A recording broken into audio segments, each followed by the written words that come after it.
नमस्कार मंडळी. आज आपण सातारचं स्पेशल काय आहे तर आपण सर्वांच्या तोंडावर येतं की कंदी पेढे. सर्वांच्या तोंडामध्ये येतं की कंदी पेढे सातारचे स्पेशल. तर आपण आज याच प्रकारे आपण आज सातारचे स्पेशल कंदी पेढ्याची रेसिपी बघणार आहोत. तीही फार सोप्या पद्धतीने खूप कमी साहित्यामध्ये ही रेसिपी तयार होणार आहे. दूध वगैरे आटवायचं काही झंझट नाही, काही नाही. मिल्क पावडर नाही किंवा मैदा नाही, काही नाही. फक्त खव्याचे पेढे हे बनवणार आहोत. चला तर मग सुरुवात करूया रेसिपीला. तर इथे मी पावशेर खवा घेतलेला आहे. तुम्ही अर्धा किलो घेऊ शकता किंवा 1 किलो घेऊ शकता. तुम्हाला किती पेढे बनवायचे त्याच्यावर डिपेंड आहे. तुम्हाला जास्त क्वांटिटीमध्ये जर बनवायचे आहेत पेढे तर तुम्ही ती क्वांटिटी वाढवू शकता. इथे मी पावशेरच घेतलेले आहेत. आता हे आपल्याला ह्याचे छोटे छोटे तुकडे करून कढईमध्ये टाकून घ्यायचे आहेत पूर्ण. आणि जास्त हाय फ्लेमवर नाही हे परतवायचे. एकदम म्हणजे मध्यम आचेवरच हे आपल्याला परतून घ्यायचे. जास्तही परतवत बसायचं नाही आहे त्याला, कारण ते फक्त त्यातला कच्चापणा जाईपर्यंत आपल्याला ते छान प्रकारे असे परतून घ्यायचेत आणि पूर्ण कॉन्सन्ट्रेट होऊन परतवायचे. नाहीतर इकडे कढईमध्ये खवा टाकला आहे आणि दुसरीकडे दुसरं काम करत बसले ते चालणार नाही, कारण मग हा खवा खाली लागण्याची शक्यता आहे खूपच. तर हे छान प्रकारे बघा मेल्ट झालेलं आहे, पूर्ण वितळलेला आहे खवा. आता यामध्ये आपण पावशेर खवा घेतला आहे तर त्याच्या निम्मी साखर घ्यायची आहे. तुम्ही जास्तही तुम्हाला म्हणजे तुम्ही किती गोड खाता त्यावर डिपेंड आहे. तर इथे मी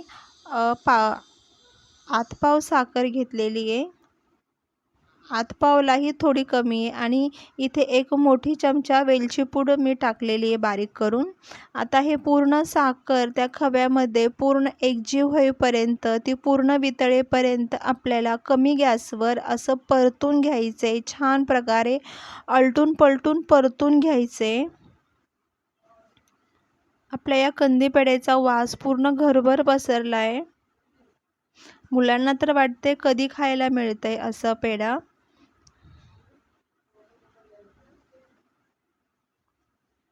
अशा प्रकारे बघा आता पूर्णपणे साखर मेल्ट झालेली. आता हे आपल्याला एका प्लेटमध्ये काढून घ्यायचं आहे.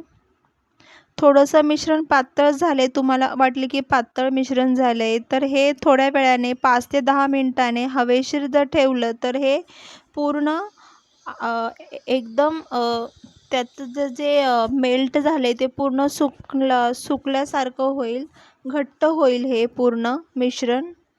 आता हे हवेशीर ठेवणार आहे मी 5 ते 10 मिनटं. 5 ते 10 मिनटं झालेली आहे आणि बघताय तुम्ही की मिश्रण किती घट्ट झालेलं आहे. आता याचे आपण छान प्रकारे मस्त लहान लहान गोळे बनवून मस्तपैकी असे कंदी पेढे बनवूया. होममेड कंदी पेढे खूपच हे छान लागलेत, कारण कसे आपण बाहेरचे पेढे घेतो तर ते एवढे पण काही म्हणजे त्यामध्ये मैदा किंवा मिल्क पावडर वगैरे मिक्स करतात. पण आपण इथे पूर्ण होममेड असल्यामुळे फक्त खव्याचे पेढे बनवलेत आणि खूपच टेस्टी झालेले आहेत पेढे हे. बघा तुम्हाला मी तोडून दाखवते, दिसायलाही अप्रतिम दिसत आहेत. तर आजची ही कंदी पेढा सातार स्पेशल कंदी पेढ्याची रेसिपी तुम्हाला कशी वाटली तर नक्की कमेंट करून सांगा. आणि चॅनलला सबस्क्राईब नसेल केलं तर चॅनलला आपल्या सबस्क्राईब करा, लाईक करा, शेअर करा.